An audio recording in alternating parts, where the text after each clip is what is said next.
O tema de hoje é Sois Deuses, parte 3. Sugiro aos irmãos que não assistiram a parte 1 e a parte 2 deste estudo, para que o façam antes de ver essa terceira parte. Porque muitos poderão pensar que os textos aqui apresentados estão fora de contexto, fora de realidade. Então, na descrição deste vídeo estará a parte 1 e a parte 2 deste estudo. Então vamos dar início à terceira parte. Só relembrando que eu não tenho compromisso com nenhuma religião, seja ela qual for, nem mesmo o cristianismo, nem mesmo o judaísmo. Sigo apenas as Escrituras e o Messias, o ungido, enviado por Deus, que é Yeshua, que é Jesus. Neste estudo vamos entender coisas que a teologia tradicional não ensina, ou deveria ensinar. Cada um é livre para crer no que quiser. Se achar que esse estudo não serve, desconsidere. Mas antes verifique em sua própria escritura. Consulte o hebraico, se você tiver esse conhecimento, e o dicionário das palavras em hebraico e em grego, para confirmar o que será discutido nesse estudo. São 5 pontos fundamentais. Somos deuses, Elohim, anjos do Eterno. Existimos antes da criação dos céus e da terra. Existe o mundo físico e o mundo espiritual. A salvação e o perdão de Deus. Como será? As penas são eternas? No sentido literal? Sim ou não? Então, só relembrando que somos deuses. Salmo 82, verso 6. Todavia, como homens, morreremos. Somos de ontem, Jó capítulo 8. Porquanto os nossos dias sobre a terra passam como uma sombra.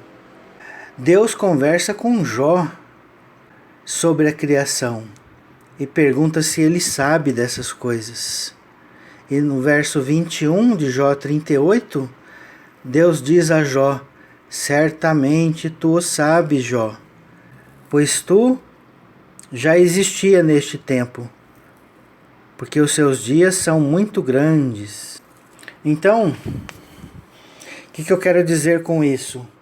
Que nós temos que observar as leis de Deus, porque as leis de Deus foram feitas para os anjos, para regulamentar como os anjos deveriam se comportar perante o Eterno.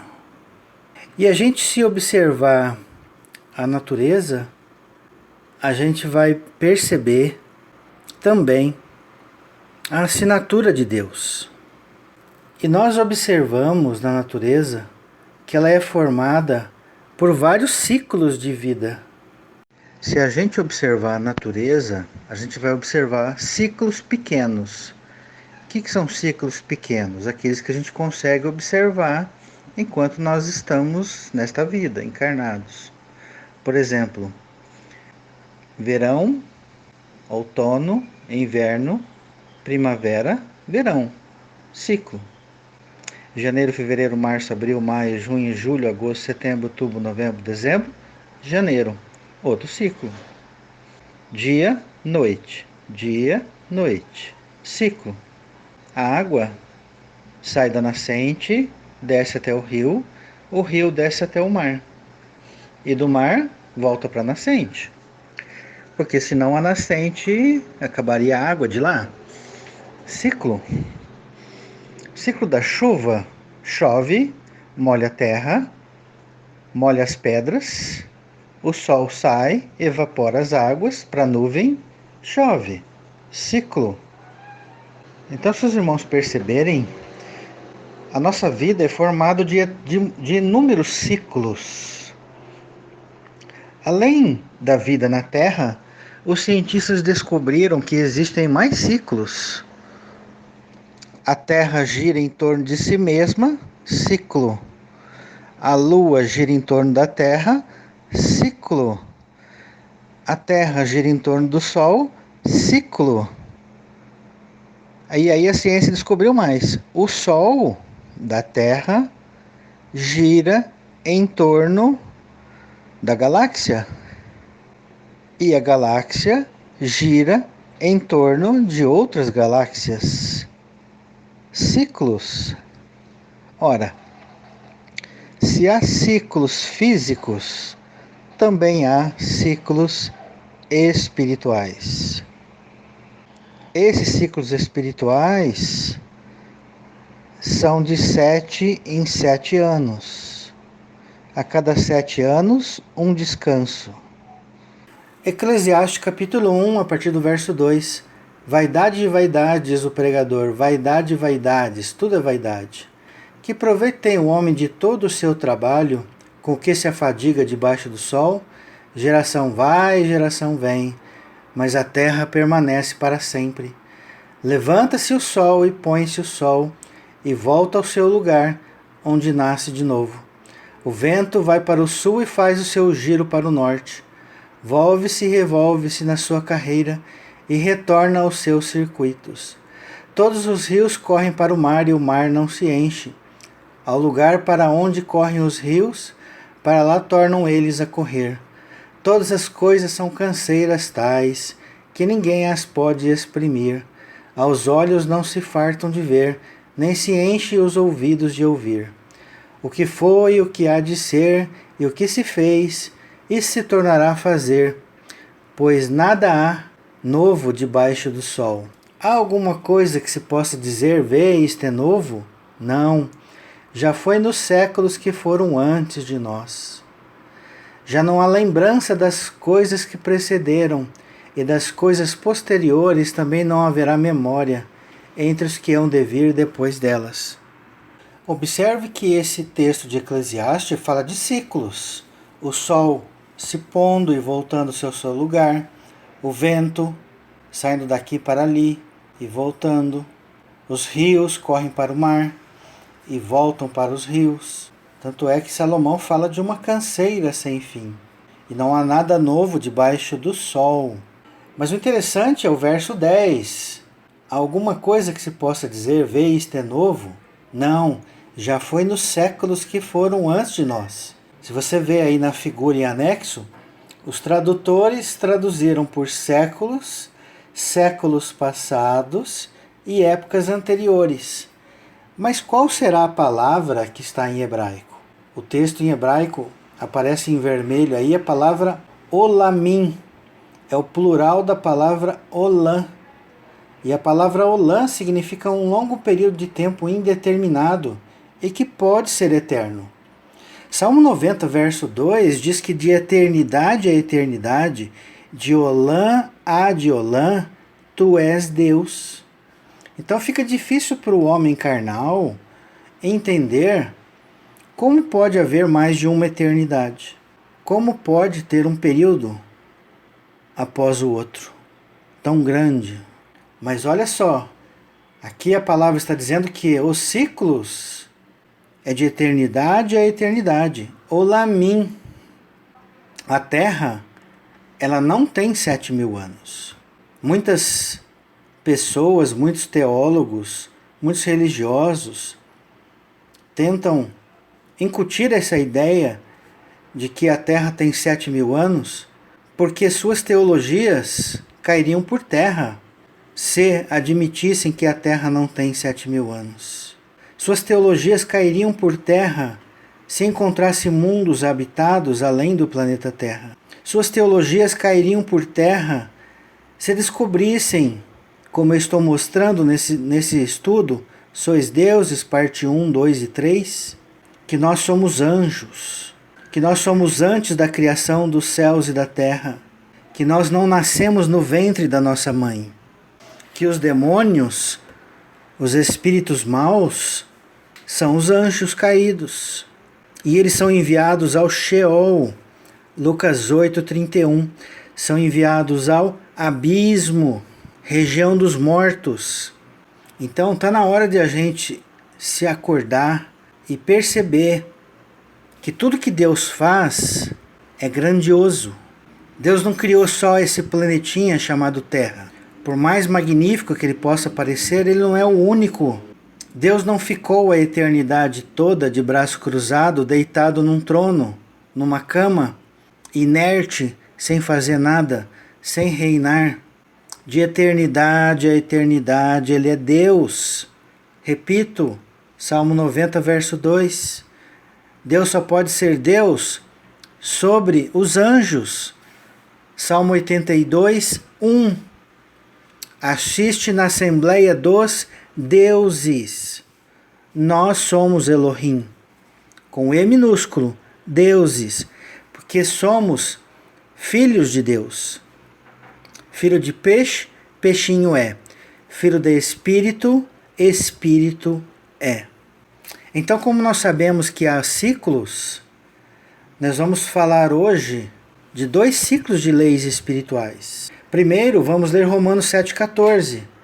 Porque bem sabemos que a lei é espiritual. Eu, todavia, sou carnal, vendido à escravidão do pecado.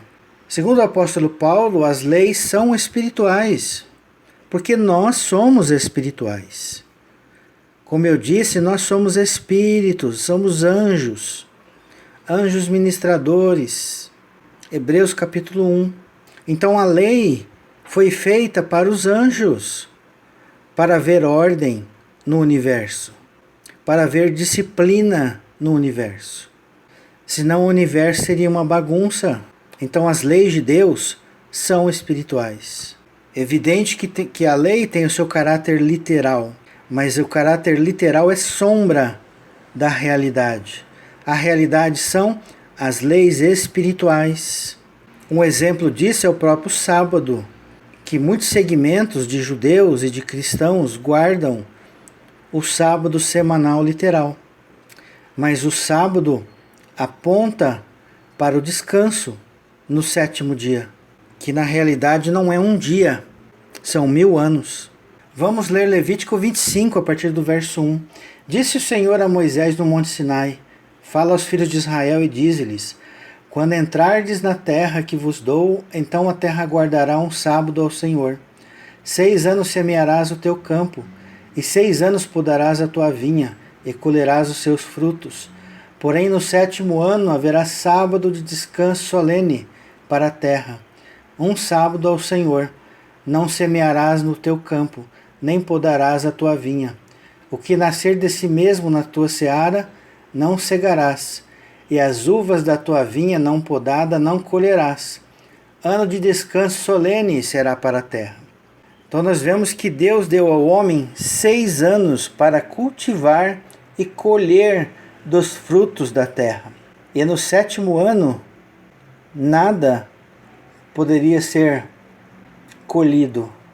Deixar que a própria natureza desse os seus frutos naturalmente, pois era o descanso da terra. Ora, se as leis são espirituais e que as literais são sombras de realidades, devemos entender que a cada 7.000 anos há um descanso da terra. E o que é que nós vemos em Apocalipse? No capítulo 20, que Satanás será preso por 1000 anos, e o restante dos mortos não reviveram até que se completassem os 1000 anos. Esta é a primeira ressurreição. Mas, olha que interessante, Levítico 25, verso 8. Contará 7 semanas de anos, 7 vezes 7 anos, de maneira que os dias das 7 semanas de anos te serão 49 anos.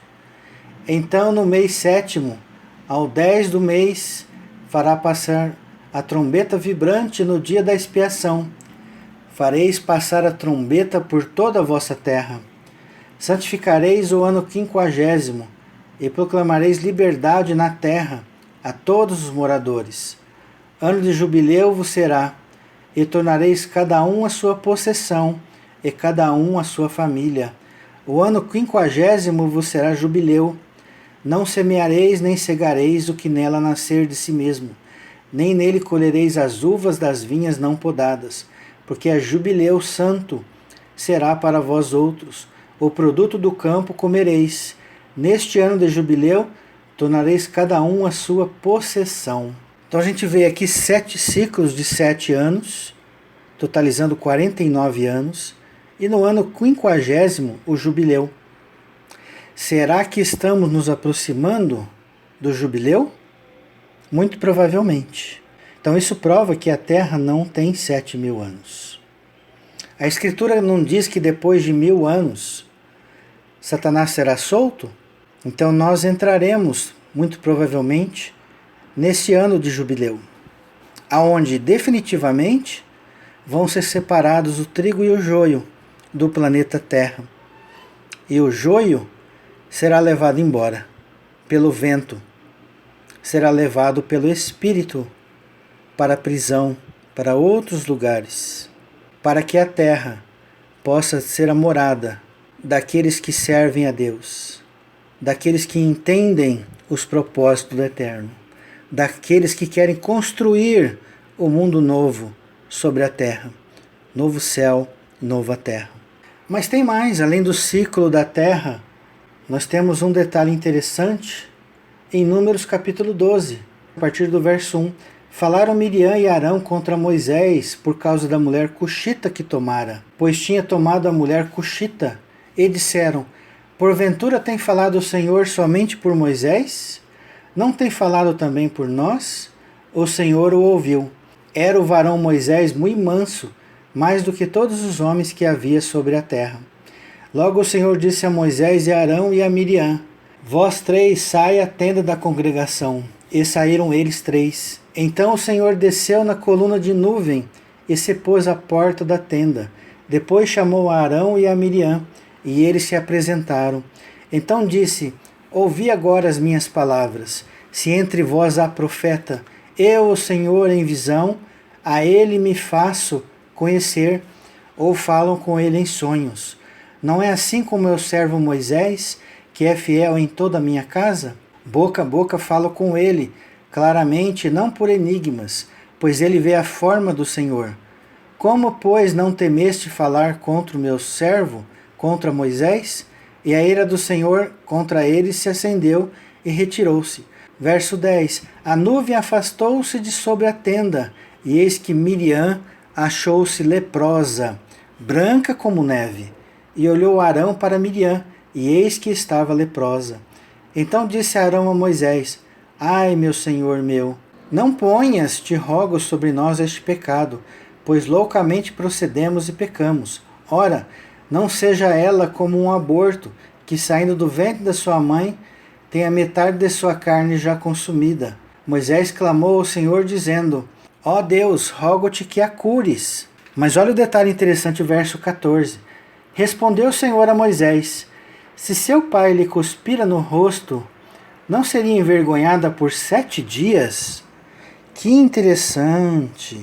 Então, se o pai cuspir no rosto de um filho, o filho não seria envergonhado por 7 dias? Preste atenção, 7 dias. Então, o que diz o texto de Números 12, verso 14? Seja detida 7 dias fora do arraial, e depois recolhida. Então Miriam ficaria leprosa 7 dias, fora do arraial, porque todo leproso deveria ser afastado da comunidade, pois é imundo, compreende? Então assim foi.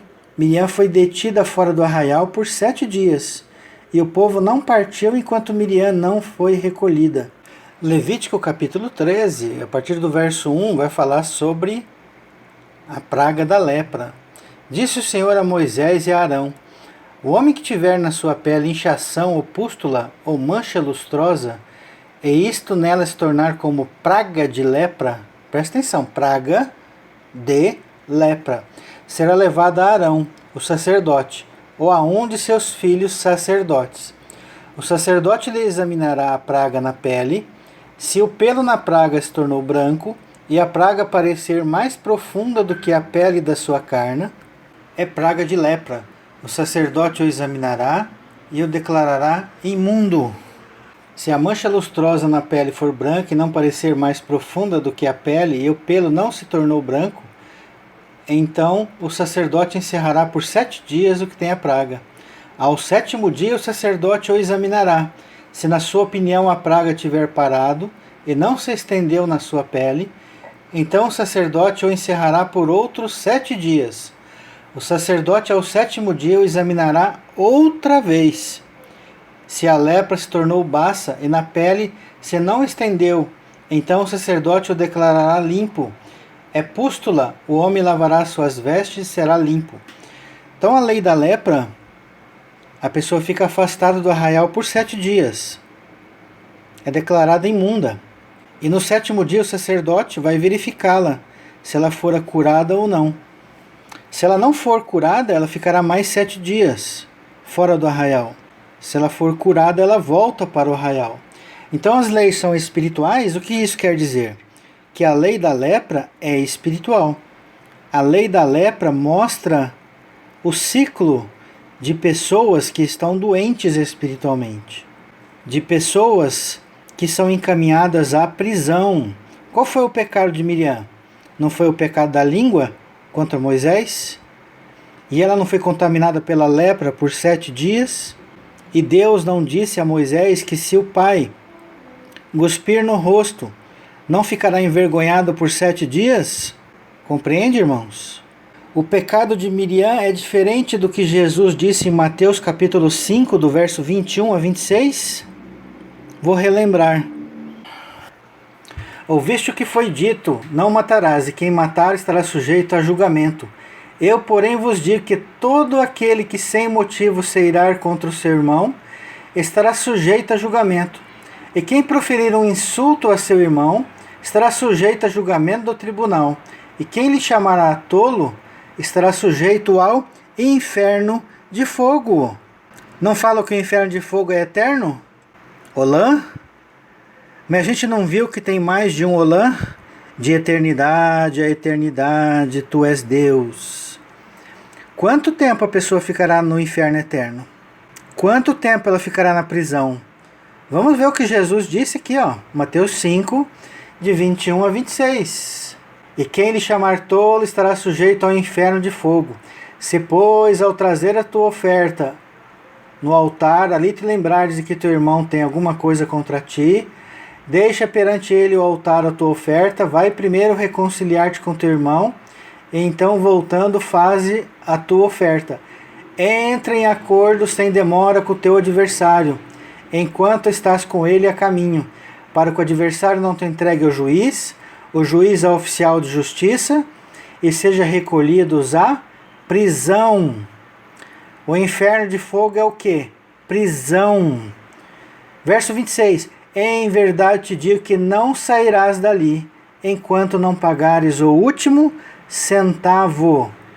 A cada 7 dias, o sacerdote verifica se o leproso está curado. Miriam foi curada? Sim. 7 dias. Saiu da prisão. Voltou para o arraial. Voltou para o reino de Deus. Compreende? Leio também Mateus 18, que vai falar a mesma coisa de Mateus 5, de 21 a 26. Então, quem está leproso está imundo. O pecador é considerado imundo, doente.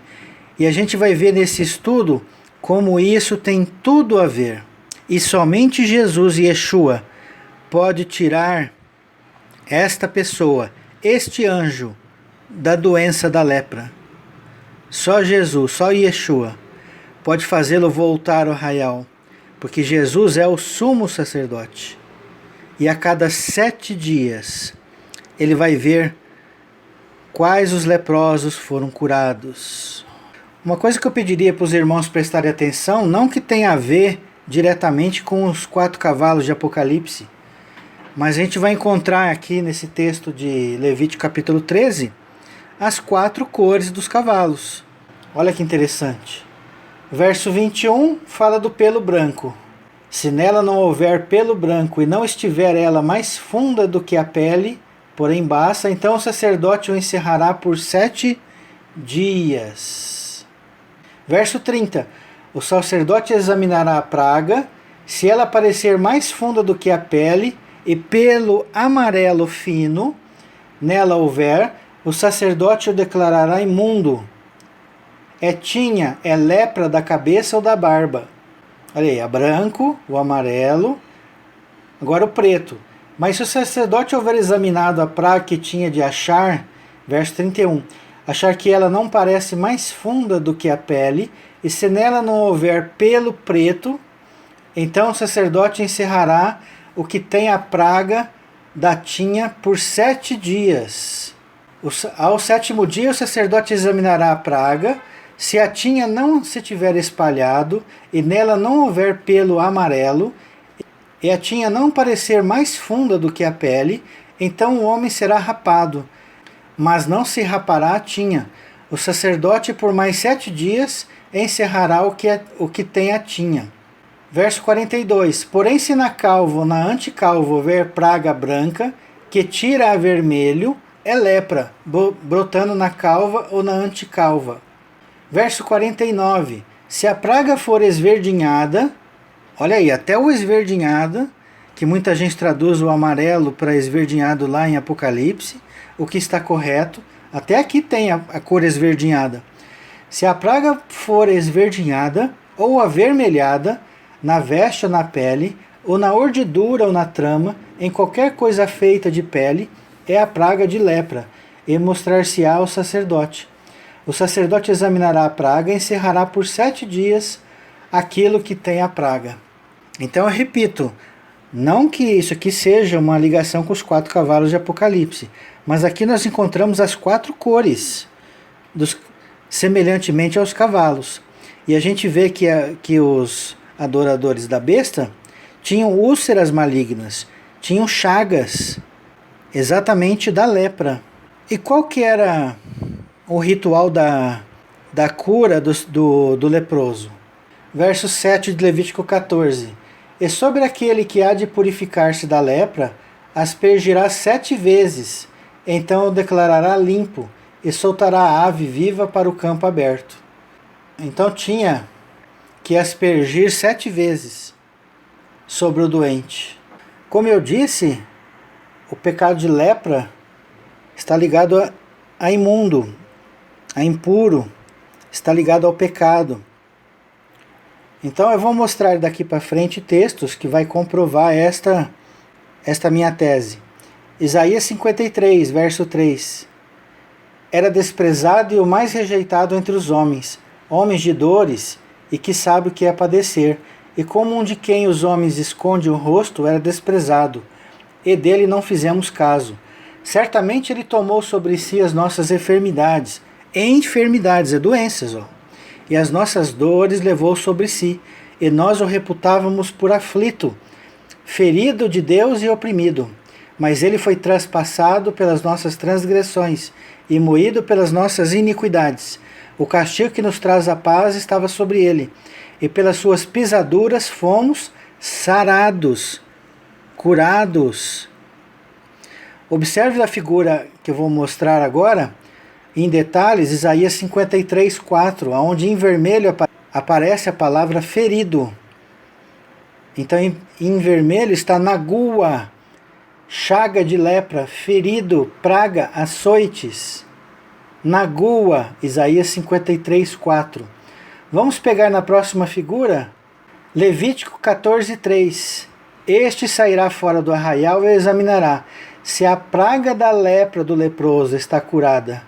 Então em vermelho está a palavra nega, que é a mesma raiz da palavra nagua. E a palavra tisará é a palavra lepra, que está em vinho. Nós encontramos outros versos com a palavra nagua em Gênesis 2,17, Êxodo 11,1, Salmo 38,11, Salmo 39,10, Salmo 91,10. Depois os irmãos leiam as referências. 1 Pedro capítulo 2, verso 21. Porquanto para isto mesmo foste chamados, pois que também Cristo sofreu em vosso lugar, deixando-vos exemplo para seguirdes os seus passos, o qual não cometeu pecado nem dolo algum se achou em sua boca. Pois ele, quando ultrajado, não revidava com ultraje. Quando maltratado, não fazia ameaças, mas entregava-se àquele que julga retamente, carregando ele mesmo em seu corpo sobre o madeiro os nossos pecados, para que nós, mortos para os pecados, vivamos para a justiça. Por suas chagas, olha aí a palavra nagua, fostes sarados.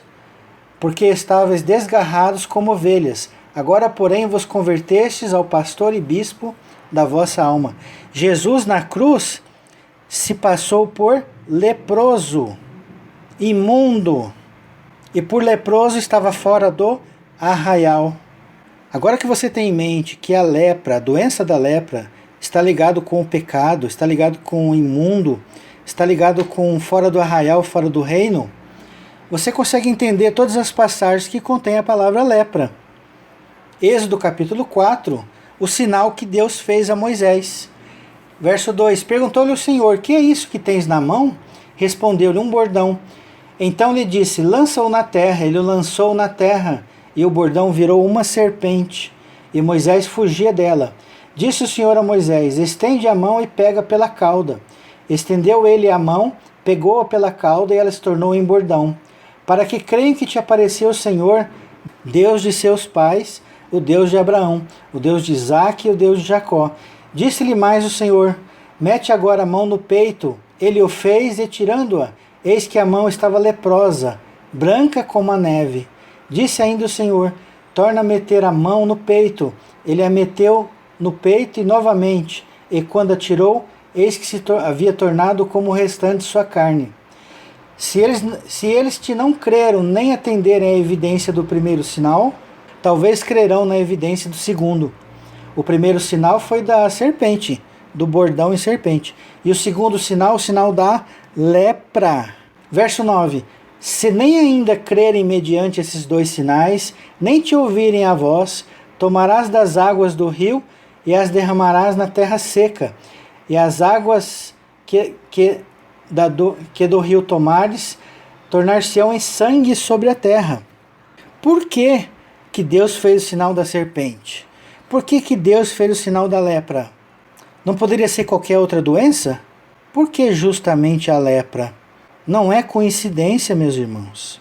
O pecado da lepra está intimamente ligado ao pecado. O pecado da lepra está intimamente ligado à pessoa ficar fora do reino. Tem o texto de 2 Reis, capítulo 5, de Naamã, que se tornou leproso, no verso 1. Eu não vou ler todo o texto, para esse estudo aqui não ficar muito grande, mas depois vocês podem ler com calma, 2 Reis, capítulo 5. No verso 10, Eliseu manda ele se lavar no Rio Jordão por 7 vezes. Em Levítico 14, não tinha que aspergir 7 vezes para a pessoa ser declarada limpa? Será coincidência que Naamã teve que entrar no Jordão 7 vezes?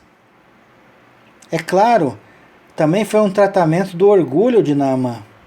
Mas por que entrar 7 vezes no Jordão? Não poderia ser 5, 4?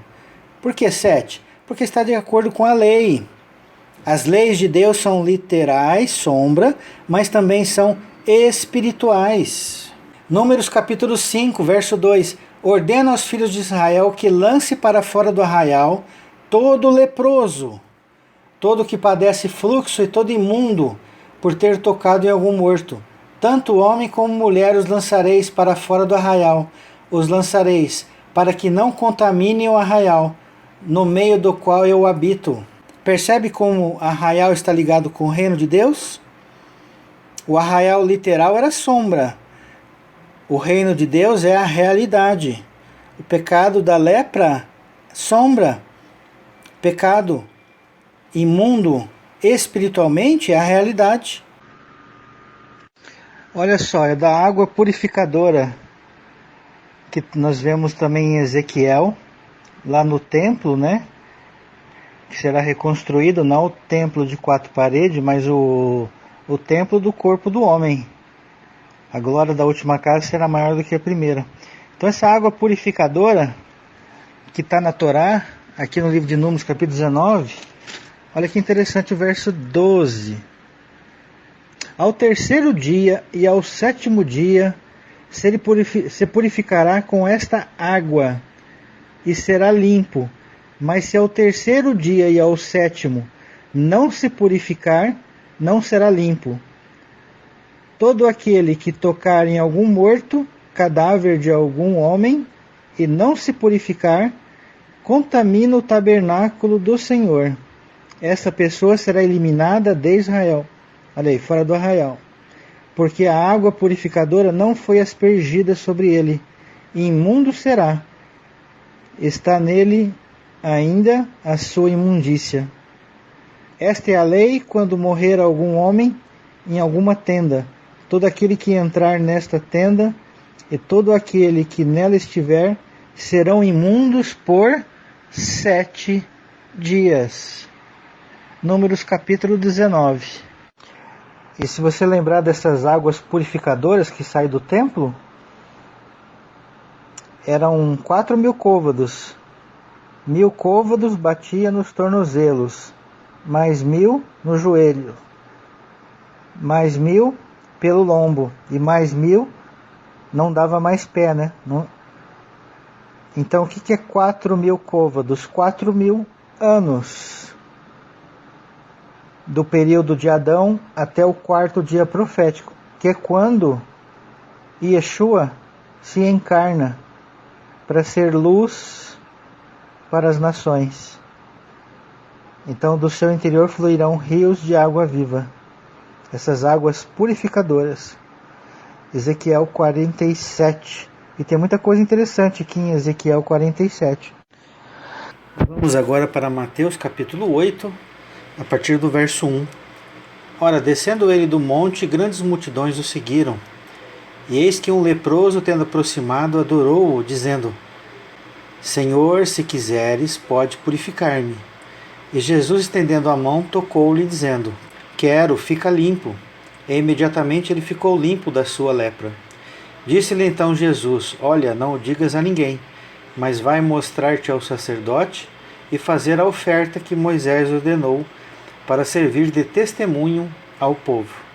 Então observe que Jesus, ele tem poder, ele recebeu autoridade nos céus e na terra para perdoar pecados. Ele recebeu autoridade do Pai para curar toda sorte de doenças, principalmente a lepra. Mateus capítulo 9, a partir do verso 11. Ora, vendo isto, os fariseus perguntavam aos discípulos: Por que come o vosso mestre com os publicanos e pecadores? Mas Jesus, ouvindo, disse: Os sãos não precisam de médico, e sim os doentes. Ide, porém, e aprendei o que significa: misericórdia quero e não holocaustos, pois não vim chamar justos, e sim pecadores ao arrependimento. Observa que os fariseus, os publicanos, os escribas, não se consideravam doentes, não se consideravam precisando de médico. Então Jesus disse que são os doentes que precisam de médico, e é verdade. E ele não veio chamar os justos, entre aspas, mas veio chamar sim os pecadores ao arrependimento, porque é o arrependimento que vai nos tirar da prisão, é o arrependimento que vai nos libertar da lepra, é o arrependimento o primeiro passo para a gente entregar o nosso coração a Deus, através de Yeshua, de Jesus. Isaías 42, uma profecia sobre Jesus e Yeshua. Verso 1. Eis aqui o meu servo a quem sustenho, o meu escolhido em que minha alma se compraz. Pus sobre ele o meu espírito, e ele promulgará o direito para os gentios. Não clamará nem gritará, nem fará ouvir a sua voz na praça. Não esmangará a cana quebrada, nem apagará a torcida que fumega. Em verdade promulgará o direito, não desanimará, nem se quebrará, até que ponha na terra o direito, e as terras do mar aguardarão a sua doutrina. Assim diz Deus, o Senhor, que criou os céus e o estendeu, formou a terra e tudo quanto produz, que dá fôlego de vida ao povo, que nela está, e o espírito aos que andam nela. Eu, o Senhor, te chamei em justiça, tomar-te-ei pela mão e te guardarei, e te farei mediador da aliança com o povo e luz para os gentios, para abrires os olhos aos cegos, para tirares da prisão o cativo e do cárcere os que jazem em trevas. Então observe que Deus, o Eterno, iria tomar pela mão Yeshua, o seu servo, e faria dele o mediador desta nova aliança com o povo e luz para os gentios. Isaías 61, verso 1 diz: O Espírito do Senhor Deus está sobre mim, porque o Senhor me ungiu para pregar boas novas aos quebrantados. Enviou-me a curar os quebrantados de coração, a proclamar libertação aos cativos e a pôr em liberdade os algemados. Observem aí que enviou o seu servo Yeshua para curar os quebrantados de coração, a proclamar libertação aos cativos e pôr em liberdade os algemados. João capítulo 5, a partir do verso 1. Passadas essas coisas, havia uma festa dos judeus, e Jesus subiu para Jerusalém. Ora, existe ali, junto à porta das ovelhas, um tanque chamado em hebraico Betesda, o qual tem 5 pavilhões. Neste jazia uma multidão de enfermos, cegos, coxos e paralíticos, esperando que se movesse a água, porquanto um anjo descia em certo tempo agitando-a, e o primeiro que entrava no tanque, uma vez agitada a água, sarava de qualquer doença que tivesse. Estava ali um homem enfermo havia 38 anos. Jesus, vendo-o deitado e sabendo que estava assim há muito tempo, perguntou: Queres ser curado? Respondeu-lhe o enfermo: Senhor, não tenho ninguém que me ponhas no tanque, quando a água é agitada, pois enquanto eu vou, desce outro antes de mim. Então lhe disse Jesus: Levanta-te, toma o teu leito e anda. Imediatamente o homem se viu curado, e tomando o leito, pôs-se a andar. E aquele dia era sábado. Observe que Jesus cura os doentes no sábado, no 7º dia.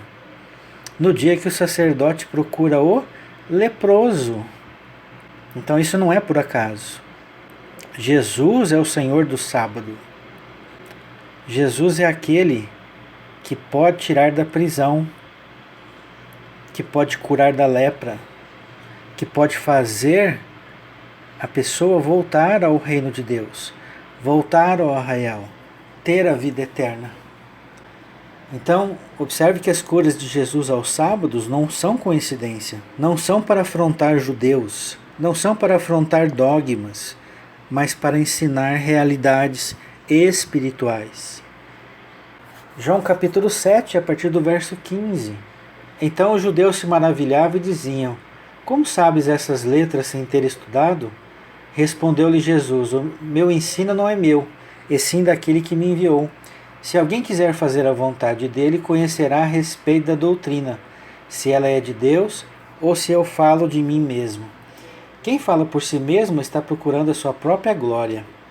Mas o que procura a glória de quem o enviou, este é verdadeiro, e nele não há injustiça.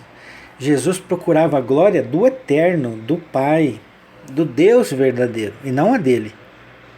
Compreendeu? Está bem claro o texto aí de João capítulo 7. Não vos deu Moisés a lei? Contudo ninguém dentre vós a observa. Por que procurais matar-me? Respondeu-lhe a multidão: Tens demônio. Quem é que procura matar-te? Replicou-lhe Jesus: Um só feito realizei e todos vós admirais.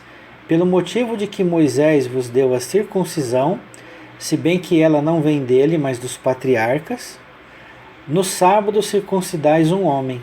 E se o homem pode ser circuncidado em dia de sábado, para que a lei de Moisés não seja violada, por que vos indignais contra mim pelo fato de eu ter curado num sábado ao todo um homem?